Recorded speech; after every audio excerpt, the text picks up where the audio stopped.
दोस्तों, आप लोगों को ये तो पता है कि सीबीएसई ने ऑफिशियल सैंपल पेपर रिलीज कर दिया, लेकिन तुमको ये नहीं पता है कि इस सैंपल पेपर में कितनी सारी बातें छुपी हुई हैं जो तुम्हारे लिए जाननी बहुत जरूरी है। तो सैंपल पेपर को डिकोड करना बहुत ज्यादा जरूरी है अच्छे से। इस वीडियो के अंदर हम लोग मैथ्स के सैंपल पेपर को डिकोड करने वाले हैं। वो सारी हिडन इंफॉर्मेशन मैं तुम्हारे सामने रखने वाला हूं जो तुमको जाननी बहुत जरूरी है, और फिर हम लोग डिस्कस करेंगे कि इस हिडन इंफॉर्मेशन को यूज कैसे करना है अपनी प्रिपरेशन के अंदर, ताकि मैं अपनी परफॉर्मेंस को और बेटर कर पाऊं, ऑप्टिमाइज कर पाऊं। तो अगर आप रेडी हो तो भाई वीडियो का श्री गणेश करते हैं। इस वीडियो के अंदर मैं आपको सारी बातें बताने वाला हूं। सबसे पहले चैप्टर वाइज वेटेज के बारे में बात करेंगे दोस्त, फिर एमसीक्यूज के बारे में बात करेंगे, केस बेस्ड क्वेश्चंस के बारे में बात करेंगे, कहां से एमसीक्यूज ज्यादा आएंगे, केस बेस्ड क्वेश्चंस कौन से चैप्टर से आएंगे। उसके साथ साथ यार आपका चैप्टर वाइज वेटेज के ऊपर भी डिस्कशन करेंगे। आपका डिफिकल्टी लेवल क्या रहेगा, कौन से चैप्टर से डिफिकल्ट क्वेश्चंस आने के चांसेस हैं। तो ओवरऑल तरीके से आपको पूरा का पूरा ना एक फ्रेमवर्क, एक ब्लूप्रिंट देने की कोशिश करूंगा, और आपको एंड में समझ आएगा कि यार ये वीडियो एक आपको बेटर क्लैरिटी दे पाई है और आपकी प्रिपरेशन थोड़ी और स्मार्ट हो जाएगी और स्ट्रैटेजिक हो जाएगी दोस्त। इसके साथ साथ एक और चीज बताऊंगा तुम लोगों को कि तुमको अब आगे क्वेश्चन प्रैक्टिस करते वक्त किन किन बातों का ध्यान रखना है according to the sample paper. तो चलो भाई श्री गणेश करते हैं। सबसे पहले अगर मैं चैप्टर वाइज वेटेज की बात करूं दोस्त, तो पहला चैप्टर है मेरा रिलेशंस एंड फंक्शंस, 4 नंबर का मेरे को ये देखने को मिला है सैंपल पेपर के अंदर। फिर आती है आईटीएफ यानी कि इनवर्स ट्रिग्नोमेट्रिक फंक्शंस की बारी, ये भी 4 नंबर का देखने को मिला है। यूजुअल पैटर्न क्या रहता है बेटा कि रिलेशंस एंड फंक्शंस 5 नंबर का आता है और आईटीएफ मेरा 3 नंबर का आता है, लेकिन अप्रोक्सीमेटली इक्वल वेटेज रहती है। दोबारा से तुमको बता रहा हूं, पहले भी बताया है, सीबीएसई यूनिट वाइज वेटेज देती है, चैप्टर वाइज वेटेज नहीं देती है। चैप्टर वाइज वेटेज का हम लोग आइडिया लगाते हैं सैंपल पेपर को ऑब्जर्व करके, जो मैं आप लोगों के सामने कर रहा हूं अभी, कि आप लोगों को यही मान के चलना है कि आपके पेपर में पहले और दूसरे चैप्टर की ऑलमोस्ट इक्वल वेटेज ही आएगी, या तो रिलेशंस एंड फंक्शंस 5 नंबर का आएगा और आईटीएफ 3 नंबर का हो जाएगा। फिर आते हैं मैट्रिसेस एंड डिटर्मिनेंट्स पे, इनकी कंबाइंड वेटेज 10 मार्क्स की है। ऑफिशियल सैंपल पेपर में क्या देखने को मिला है कि मैट्रिसेस 3 नंबर का पूछा गया है, डिटर्मिनेंट 7 नंबर का पूछा गया है। ऐसा भी हो सकता है कि ये दोनों के दोनों इक्वल वेटेज के हैं, 5-5 नंबर के हैं, या फिर ऐसा भी हो सकता है कि मैट्रिसेस 4 नंबर का आ जाए और डिटर्मिनेंट्स 6 नंबर का आ जाए। लेकिन ऑफिशियल सैंपल पेपर में 3 और 7 ऐसे डिवाइडेड है। फिर आते हैं बेटा कैलकुलस सेक्शन पे, जो कि बहुत इंपॉर्टेंट है, इसको डिकोड अच्छे से करना है। कॉन्टिन्यूटी एंड डिफरेंशियबिलिटी 9 नंबर का है आपके सैंपल पेपर में। एप्लीकेशन ऑफ डेरिवेटिव 8 नंबर का है दोस्त। इंटीग्रल्स आपका 9 नंबर का है। एओआई आपका 3 नंबर का पूछा गया है और डिफरेंशियल इक्वेशन आपका 6 नंबर का पूछा गया है। टोटल वेटेज बेटा इस यूनिट की 35 मार्क्स होती है, ये हमको पता है, लेकिन यहां पे हमको देखने को मिल रहा है कि हमारे जो स्टार्टिंग के 3 चैप्टर्स हैं, continuity and differentiability, application of derivatives और इंटीग्रेशन, ये तीनों चैप्टर से ही मैक्सिमम वेटेज पूछी जाती है। ये पहले भी आप लोगों को पता है और यही हमको सैंपल पेपर में भी देखने को मिला है। लेकिन यहां पर एक बड़ा चेंज जो हमको देखने को मिल रहा है कि यार एओआई की वेटेज कम दिखाई है। तो हो सकता है कि आपके पेपर में एओआई की वेटेज, एओआई मतलब एरिया अंडर कर्व यार, ठीक है, कंफ्यूज मत होना, एरिया अंडर कर्व 5 नंबर का आए और ये जो कॉन्टिन्यूटी एंड डिफरेंशियबिलिटी है ये 7 नंबर का आ जाए। लेकिन ऑफिशियल सैंपल पेपर में इस चैप्टर की वेटेज ज्यादा है और इसकी कम है दोस्त। तो यही चीज रिपीट भी हो सकती है, या फिर आपका जो एक पैटर्न चलते हुए आया है कि आपका एओआई 5 नंबर का आएगा, आपका सीएनडी 8 नंबर का या फिर 7 नंबर का आएगा, एओडी 8 नंबर का आएगा। इंटीग्रल्स का चैप्टर बेटा 8 से लेके 10 नंबर तक में कहीं पर भी आ सकता है, मैं सारी बातें आपको बता रहा हूं। और डिफरेंशियल इक्वेशन 5 से 6 मार्क्स का आता है। तो यूजुअली यही वेटेज रहती है और यही हमको देखने को मिल भी रहा है। और उसके साथ साथ बेटा वेक्टर और 3D 14 मार्क्स के आते हैं। यूजुअली इक्वल वेटेज रहती है, या फिर यही वेटेज रहेगी कि वेक्टर आपका 6 मार्क्स का हो जाएगा और 3D ज्योमेट्री आपका 8 मार्क्स का हो जाएगा। फिर एलपीपी में अपने 5 मार्क्स की वेटेज है और प्रोबेबिलिटी में 8 मार्क्स की वेटेज है। अब दोस्तों जो मैं तुमको बताने वाला हूं ना, ये तुमको कोई नहीं बताएगा, जो मैं अब बताने वाला हूं। सिर्फ और सिर्फ 4 चैप्टर करके मैथ्स के तुम लोग अपने 50% ऑफ एमसीक्यूज कर सकते हो, यानी कि 10 नंबर बना सकते हो। 20 एमसीक्यूज आते हैं, उसमें से 10 एमसीक्यूज ऑलमोस्ट 10 एमसीक्यूज तुम्हारे सिर्फ 4 चैप्टर से पूछे जा रहे हैं। 13 में से 4 चैप्टर से 10 एमसीक्यूज आ रहे हैं। यही है बेटा पैटर्न जो तुमको बता रहा है सैंपल पेपर का। एमसीक्यूज की अगर मैं बात करूं तो टोटल 20 क्वेश्चंस कैसे डिवाइडेड हैं। आईटीएफ, जो कि अगेन एक सरप्राइजिंग एलिमेंट है, आईटीएफ से यूजुअली एक ही एमसीक्यू आता है, लेकिन इस सैंपल पेपर में 2 एमसीक्यू डल रखे हैं, क्योंकि मैंने जैसे बताया आईटीएफ की वेटेज 1 नंबर बढ़ी हुई है इस सैंपल पेपर में। तो आईटीएफ 2 नंबर का पूछा गया है। Matrices and determinants high weightage है एमसीक्यू के हिसाब से, चीख चीख के तुमको बोला है, लेक्चर भी डाले हुए हैं, पीवाईक्यूज भी कराए हैं, एमसीक्यूज भी कराए हैं इन दोनों चैप्टर्स के, और बोला है कि 5 नंबर फिक्स कर लो अपने। 5 नंबर के एमसीक्यूज यहां से तय हैं। कॉन्टिन्यूटी एंड डिफरेंशियबिलिटी से 2 नंबर के एमसीक्यू आए हैं। एप्लीकेशन ऑफ डेरिवेटिव से 1 नंबर, इंटीग्रल से 2 नंबर और डिफरेंशियल इक्वेशन से 1 नंबर। तो अगर मैं कैलकुलस यूनिट की बात करूं, कैलकुलस यूनिट भी मिला के तुम लोगों को 6 नंबर दे रही है एमसीक्यूज में। तो लाइटली नहीं लेना है कैलकुलस के एमसीक्यूज को बेटा। ये 1-1, 2-2 नंबर ना आपके स्कोर को बहुत अच्छे से इंप्रूव कर देंगे। तो आपको ध्यान रखना है कि कैलकुलस के एमसीक्यूज पे अच्छा होल्ड रखोगे तो 6 नंबर पॉकेट में लेके जाओगे। उसके बाद आती है वेक्टर 3D की बारी। Again a high weighted chapter for MCQs. तो बेटा यहां पर भी 4 नंबर के एमसीक्यूज देखने को मिले हैं और इसकी वेटेज 5 तक भी जा सकती है। तो अगर मैं यहां पर इन 4 चैप्टर्स को मिला दूं, matrices, determinants, vector, 3D geometry, सिर्फ इन 4 चैप्टर्स को करके आप अपने 10 नंबर सिक्योर कर सकते हो। कितनी बड़ी बात है यार ये। और उसके साथ साथ फिर एलपीपी के आपके 2 एमसीक्यूज जो कि एकदम आसान लेवल एमसीक्यूज है। ये तो चैप्टर ही आसान है। और उसके बाद प्रोबेबिलिटी का 1 एमसीक्यू देखने को मिला है। तो एमसीक्यू की कहानी थी बेटा ये। इसके बाद हम लोग आते हैं केस बेस्ड क्वेश्चन पे। एक केस बेस्ड क्वेश्चन हमारा रिलेशंस एंड फंक्शन से देखने को मिला है, एक एओडी से, एक प्रोबेबिलिटी से। अब यहां पर मैं ऑलमोस्ट 99% श्योरिटी के साथ कह सकता हूं कि एओडी से और प्रोबेबिलिटी से केस बेस्ड क्वेश्चन आएगा ही आएगा आपके ऑफिशियल पेपर में। यहां पर जो रिलेशंस एंड फंक्शंस है बेटा, ये थोड़ा सा डाइसी रहता है। रिलेशंस एंड फंक्शन से भी आ सकता है सवाल डिफरेंशियल इक्वेशन से भी आ सकता है, सवाल आपका वेक्टर से भी आ सकता है, 3D ज्योमेट्री से भी आ सकता है, इनवर्स का भी डाल सकता है। तो किसी भी चैप्टर से वो केस बेस्ड क्वेश्चन बना सकता है। तो बेटा जब हम केस बेस्ड क्वेश्चन प्रैक्टिस कर रहे होंगे, यही चीज मैंने तुमको वीडियो की स्टार्टिंग में बताई थी, मैं तुमको बताऊंगा कि अब तुमको आगे प्रैक्टिस करते वक्त ना किस तरीके से अप्रोच करना है चीजों को। तो अगर तुम एमसीक्यूज कर रहे हो तो तुमको ध्यान रखना है कि 4 चैप्टर पे ज्यादा फोकस करो, कैलकुलस पे ज्यादा फोकस करो, यहां से एमसीक्यू ज्यादा आएंगे। लेकिन अगर तुम केस बेस्ड क्वेश्चन कर रहे हो तो तुम्हारी प्रायोरिटी होनी चाहिए सबसे पहले 2 चैप्टर्स, एप्लीकेशन ऑफ डेरिवेटिव्स और प्रोबेबिलिटी। इसके अलावा बाकी चैप्टर्स से भी तुम केस बेस्ड क्वेश्चन करोगे, चाहे कम फ्रीक्वेंसी में करो लेकिन करोगे दोस्त। तो ये जरूरी है जानना तुम्हारे लिए कि केस बेस्ड क्वेश्चंस तुमको ये लोग वीडियोस में बोलते हुए दिखाई देंगे कि यही 4 चैप्टर केस बेस्ड के लिए इंपॉर्टेंट है, इसके अलावा केस बेस्ड क्वेश्चन मत करो। यहीं पे तुम गड़बड़ कर दोगे दोस्तों। इसलिए तुमको एक ऐसे क्वेश्चन बैंक की जरूरत है, एक ऐसे पीवाईक्यू बुक की जरूरत है जहां पे तुमको केस बेस्ड क्वेश्चंस अच्छे से हर चैप्टर के डाल के दिए हो भाई, ताकि हर चैप्टर के हिसाब से तुम्हारी तैयारी हो जाए। क्वेश्चन बैंक के बारे में मैं तुमको एंड में बता दूंगा। और बेटा अभी तो एक बहुत ही बढ़िया डील चल रही है जो तुमको मैं बताऊंगा। तो अगर अभी तक तुमने क्वेश्चन बैंक और पीवाईक्यू की बुक नहीं खरीदी है, वीडियो को एंड तक देखना, अपने आप ही तुमको एक बढ़िया डिस्काउंटेड डील मिलने वाली है, ठीक है। चलो उसके बाद आते हैं बेटा 5 मार्कर्स पे। डिटर्मिनेंट्स का 5 मार्कर ऑलमोस्ट फिक्स्ड है, जो कि सिस्टम ऑफ इक्वेशन सॉल्व करने पे सवाल आता है। तुमको ये मैंने पहले अपनी वीडियोस में बताया भी हुआ है। 5 नंबर ये एकदम फ्री के होते हैं, ये कोई बच्चा नहीं छोड़ेगा। उसके बाद एक 5 मार्कर इंटीग्रल का देखने को मिला, डिफरेंशियल इक्वेशन का और 3D का। तो बेटा यहां पर 2 चैप्टर्स को लेके आप फुल श्योर हो सकते हो, तो 10 नंबर आप यहां से भी अपने पक्के पक्के सिक्योर कर सकते हो। डिटर्मिनेंट का और 3D का, जो कि लाइंस पे बेस्ड सवाल आता है, आप लोगों के ये 2 सवाल 5 मार्कर में एब्सोल्युटली फिक्स हैं दोस्त।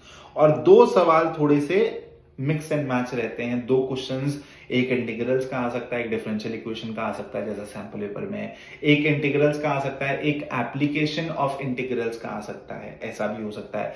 एक सवाल बेटा वो आपका डेरिवेटिव्स का यानी कि चैप्टर 5 से भी डाल सकता है।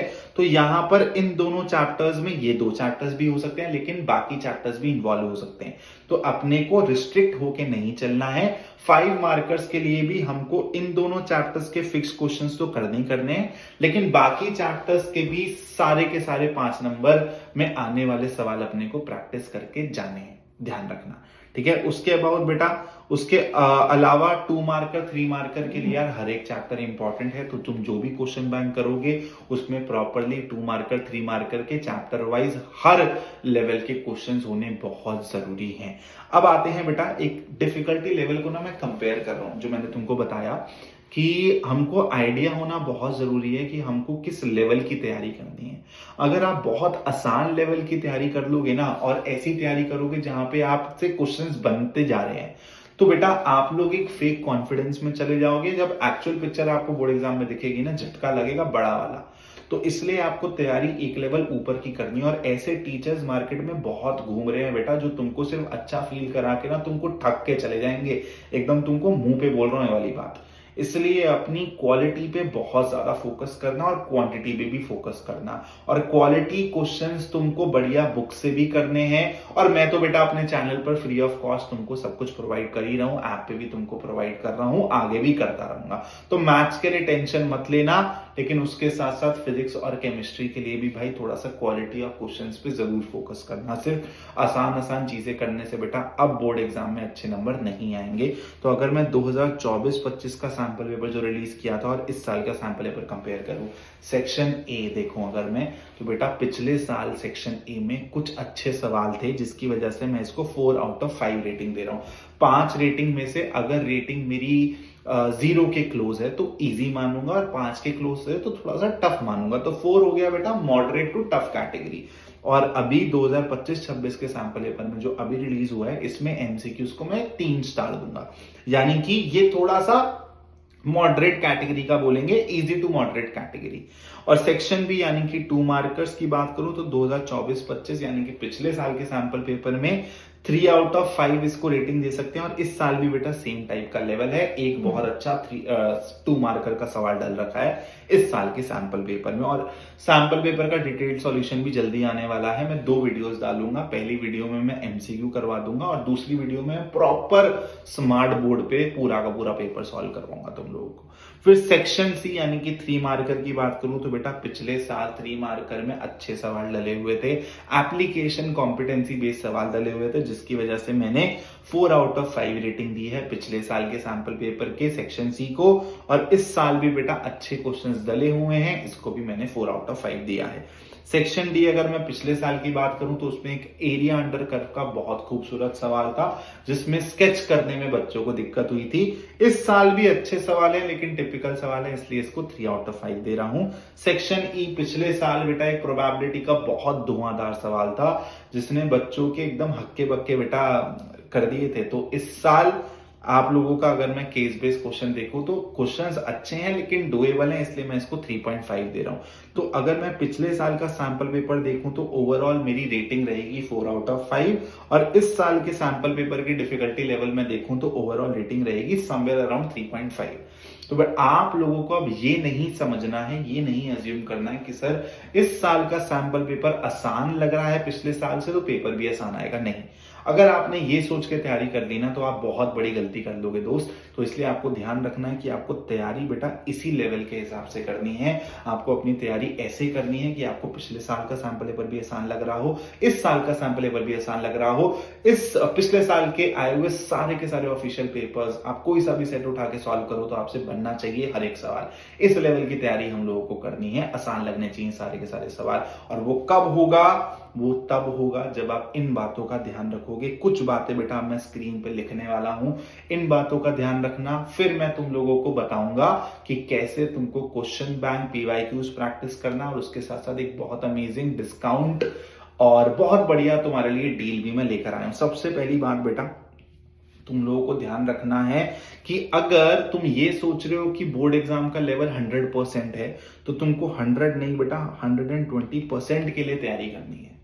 इस चीज को दिमाग में डाल लो। दूसरी चीज, एमसीक्यूज और केस बेस्ड क्वेश्चंस तुम लोगों को ज्यादा से ज्यादा प्रैक्टिस करने हैं। इसमें तुमको इस तरीके से सोचना है कि कोई लिमिटेशन ही नहीं है मेरी, नंबर ऑफ क्वेश्चंस में लिमिटेशन नहीं है मेरी, बिल्कुल भी। ऐसा नहीं कह रहा मैं कि जेई लेवल के सवाल करो, नहीं। मैं इतना कह रहा हूं कि आए हुए लास्ट 2 साल के भी तुम पीवाईक्यूज करो, कहीं पर भी तुमको कुछ भी बेटा इसमें ना छोड़ना नहीं है।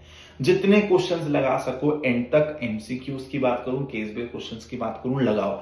दिमाग खुलेगा, कॉम्पिटेंसी बढ़ेगी, तो अगर एक नया सवाल भी तुम्हारे सेट में आ जाता है तुम उससे डील कर पाओगे। उसके साथ साथ बात करूं 2 मार्कर की, 3 मार्कर की और 5 मार्कर की, इसमें बेटा हर एक chapter, each chapter is very important. तो आप कोई सा भी क्वेश्चन बैंक प्रैक्टिस करते हैं, आपको ध्यान रखना है कि चैप्टर वाइज उसमें enough number of 2 marker, 3 marker, 5 marker questions दिए हों। ये नहीं कि 2-2 पेज, 3-3 पेज में क्वेश्चंस खत्म हो गए, फिर कोई फायदा नहीं है बेटा। एटलीस्ट आप लोगों को 1300, 1500, 1700 प्लस सवाल लगाने हैं, फिजिक्स के भी, केमिस्ट्री के भी, मैथ्स के भी। उसके बाद आप लोगों को बेटा हॉट्स लेवल के क्वेश्चंस लगाने पड़ेंगे एंड में। मैथ्स के लिए टेंशन मत लेना, मैं जिम्मेदारी उठा रहा हूं पूरी। एक बार ही आप अपना सिलेबस कंप्लीट कर दो, अक्टूबर ऑनवर्ड्स ही तुम लोगों को ऐसे ऐसे सवाल कराऊंगा जो तुमको कहीं किसी और प्लेटफॉर्म पे नहीं दिखेंगे। टीचर वो सवाल उठा के यूट्यूब पे लाते भी नहीं है, मैं तुमको वैसे वैसे सवाल कराऊंगा विद एब्सोल्यूट ईज, और तुम लोगों को मजा आएगा। तुम लोगों को दिखेगा कि तुमने कॉन्सेप्चुअल क्लैरिटी कितने लेवल तक कवर कर ली है, कि इतने अच्छे लेवल के सवाल भी तुम इजीली बना पाओगे, समझ पाओगे। अब आते हैं बेटा, ये सारी की सारी चीजें तुमको एक बढ़िया क्वेश्चन बैंक, एक बढ़िया पीवाईक्यू में मिलेगी। अगर अभी तक तुमने अच्छा कोई क्वेश्चन बैंक, अच्छा कोई पीवाईक्यू बुक नहीं लिया है तो मुबारक हो भाई, तुम्हारे पैसे बचने वाले हैं। क्वेश्चन बैंक की बात करूं तो मैंने तुमको बताया है, तुमको एमटीजी का क्वेश्चन बैंक लेना है, पीसीएम, तीनों का तुमको सेट मिल जाएगा। तुमको उसमें बेटा 1500 प्लस क्वेश्चंस मिल जाएंगे, और इन क्वेश्चंस में वो सारे के सारे जो मैं बोल रहा हूं ना, chapter wise important questions included हैं, जो तुम्हारे लिए करने बहुत ज्यादा जरूरी हैं दोस्त। उसके साथ साथ PYQ book is absolutely necessary, क्योंकि तुमको 2024 और 2025 दोनों के पेपर्स के लेवल पे ही तैयारी रखनी है, उससे एक लेवल ऊपर की रखनी है। तो तुम लोग जब कॉन्सेप्ट्स पढ़ रहे होगे, कॉन्सेप्चुअल क्लैरिटी बना रहे होगे, तो तुमको ये भी चेक करना है जो एग्जाम में आता है वो बन भी रहा है या नहीं बन रहा। वो कैसे होगा? एक बढ़िया सी पीवाईक्यू बुक लगा के। और बेटा मैं तुमको ये भी बता दूं, मार्केट में ऐसी ऐसी पीवाईक्यू बुक हैं जिसमें बहुत अच्छे अच्छे सवाल स्किप कर दिए जाते हैं सॉल्यूशन की वजह से, क्योंकि उसमें सॉल्यूशन ढंग से नहीं प्रोवाइड किया जाता है, तो वो हटाई देती हैं बुक्स। तो इसलिए आपको एक ऐसी पीवाईक्यू बुक लेनी है जिसमें कोई क्वेश्चन स्किप भी ना करा हो और सॉल्यूशन भी 1 नंबर दिया हो, बेस्ट सॉल्यूशन दिया हो। तो चाहे क्वेश्चन बैंक हो, चाहे पीवाईक्यू बुक हो, जो भी क्वेश्चंस हो उसमें एरर नहीं होना चाहिए, कोई भी क्वेश्चन, इंपॉर्टेंट क्वेश्चन स्किप नहीं होना चाहिए, और सॉल्यूशंस बेस्ट होने चाहिए। तो पीवाईक्यू बुक जो मैं आपको रेकमेंड कर रहा हूं वो है चैंपियंस बुक। ये दोनों के दोनों बुक्स का आपको लिंक डिस्क्रिप्शन में मिल जाएगा, लेकिन ध्यान रखना, अगर आप डिस्क्रिप्शन में जाते हो, लिंक्स को क्लिक करते हो, तो आपको एक और फायदा मिलने वाला है दोस्त। अगर आप 31 जुलाई से 6 अगस्त तक इन बुक्स को लेते हो दोस्त, तो आपको एक बहुत भयंकर डिस्काउंट मिलने वाला है। आपको 45% ऑफ तक मिल जाएगा Amazon के ऊपर। तो ध्यान रखना, अगर आप डिस्क्रिप्शन में लिंक्स को यूज करते हो, आपको देखो सबसे पहली प्रायोरिटी होनी चाहिए कि ये बुक्स आपको लेनी है, ठीक है। अगर आप डिस्क्रिप्शन से नहीं भी लेते हो तो भी चलेगा, लेकिन डिस्क्रिप्शन से लेने पे आपको 45% का ऑफ मिल जाएगा, जो मेरे को आप लोगों के लिए बताना जरूरी था, क्योंकि अभी फ्रीडम फेस्टिवल चल रहा है, इंडिपेंडेंस डे आने वाला है अपना, उसके अवसर में बेटा Amazon पे डिस्काउंट चलते ही रहते हैं। तो ये डिस्काउंट एमटीजी के सेक्शन के लिए भी चल रहा है, एमटीजी की बुक्स के लिए भी चल रहा है। आप लोगों को इस डिस्काउंट का जरूर यूज करना चाहिए। इसके साथ साथ नेक्स्ट वीडियो क्या है बेटा, सैंपल पेपर का सॉल्यूशन आएगा। तो एक वीडियो में डालूंगा जिसमें बेटा मैं आप लोगों का एमसीक्यूज करवा दूंगा और बाकी क्वेश्चंस का ब्रीफ डिस्कशन कर दूंगा, और एक सैंपल पेपर का सॉल्यूशन आएगा 20-25 दिन बाद, जो कि प्रॉपर्ली डिटेल्ड सॉल्यूशन रहेगा। तो 2 वीडियोस डालूंगा, आप लोगों को अभी वो ब्रीफ सॉल्यूशन भी देखना है और 20-25 दिन बाद वो डिटेल्ड सॉल्यूशन भी देखना है। थैंक यू सो मच भाई, आई होप ये वीडियो आपको हेल्पफुल लगी होगी। जैसा कि मैंने बोला था, मैं सारी चीजें कवर करूंगा और एक बेटर आपको क्लैरिटी दूंगा दूंगा, सेंस दूंगा कि तैयारी आपको करनी कैसे है। Thank you so much for watching this video. और अगर आपको क्लास 12 मैथ्स बोर्ड एग्जाम में अच्छा करना है, this is the channel that you should definitely subscribe. Content भी जाके एक्सप्लोर करना, प्लेलिस्ट जाके एक्सप्लोर करना, वन शॉट देखो, पीवाईक्यूज के लेक्चर देखो, अपने आप तुमको डिफरेंस फील होगा, अपनी अंडरस्टैंडिंग में भी, अपनी प्रॉब्लम सॉल्विंग में भी।